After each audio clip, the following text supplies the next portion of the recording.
we're hearing a lot about that, Selena Gomez, the Disney stars, Disney in particular. So,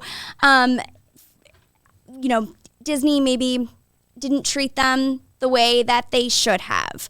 From your perspective, working under Disney, did you have a similar experience?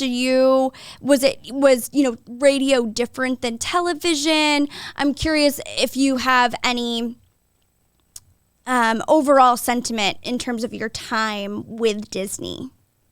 So I would say my personal experience was nothing but positive.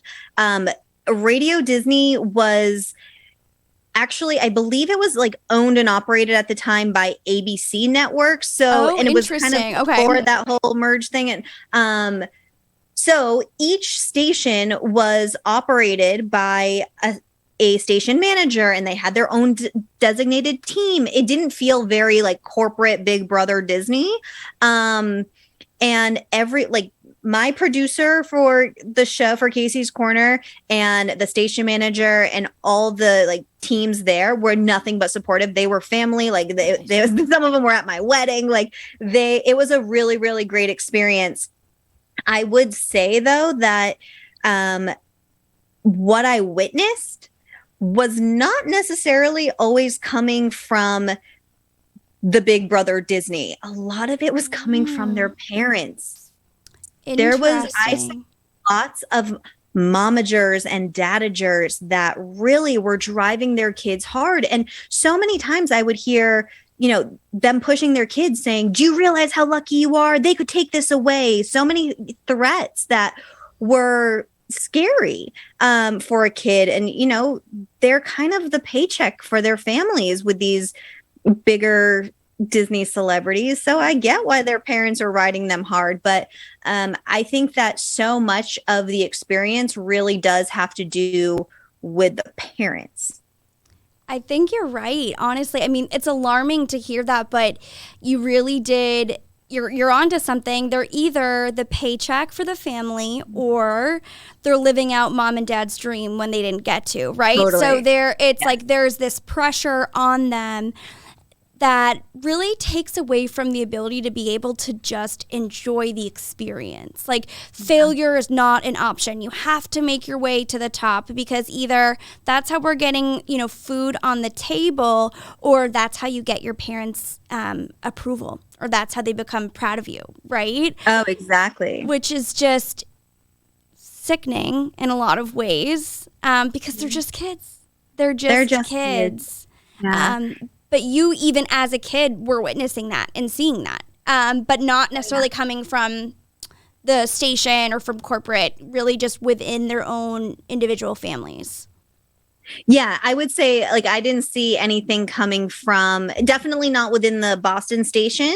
And I'm trying to think. I mean, it was a little bit before the Hannah Montana and Jonas Brothers stage, which I feel like that was really the generation that got hit hard with that kind of pressure. I agree. Yeah. I mean, Lizzie and Raven is and exactly. Even Stevens right before they got out while they could, right?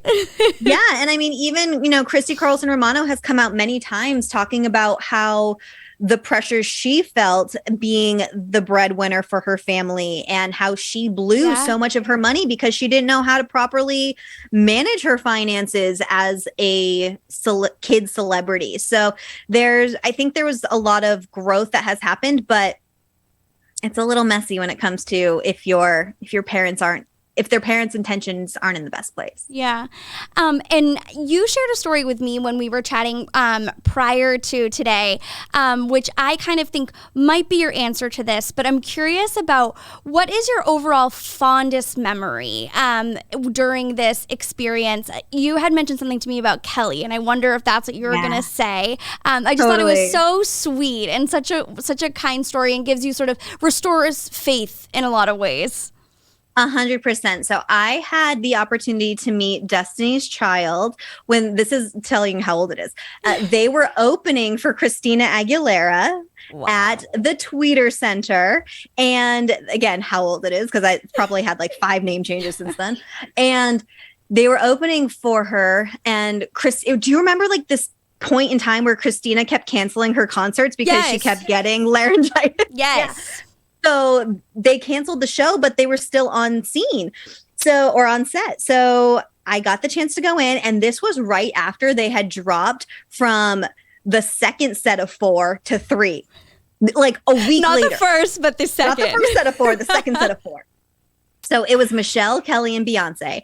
And when I talk about momagers and dadagers who are terrible, Matthew Knowles is the opposite. Him and Tina was, he and Tina Knowles were together at the time. They were phenomenal. They were so warm and so welcoming, and it completely shined through on the girls. They were so hospitable. They were so sweet, and I had a great interview. And then it was probably about a year later, they were then headlining the TRL tour. I just keep on dating myself. They were headlining the TRL tour, and I was there interviewing other groups because I was told Destiny's Child was coming in late. They wouldn't be taking any interviews. So I was backstage again at the Tweeter Center, and I interviewed, who was it there? Like Bewitched and Hoku. Oh my God. Oh yeah. How many reels are there about how dirty that song really is, right? Yeah. I'll show you mine if you show me yours. Exactly. Come on. How did we not know? Anyway, so I see them get escorted in, Destiny's Child backstage, and Kelly looked back and she goes, oh, Kasey, Radio Disney, are you here to interview us again? And of course, I'm shocked that this superstar even knows who I am. And I said, no, they said you guys don't have time. And she goes, for you, we have time. Let's go. And she brings me back to their dressing room. They're like shuffling everything around. They sit down. It was the week of my birthday. They sang happy birthday to me. They gave me the best interview, and little like 12-year-old me was the only interview that Destiny's Child did the entire show. So that is incredible. Yeah, that's my favorite Radio Disney story.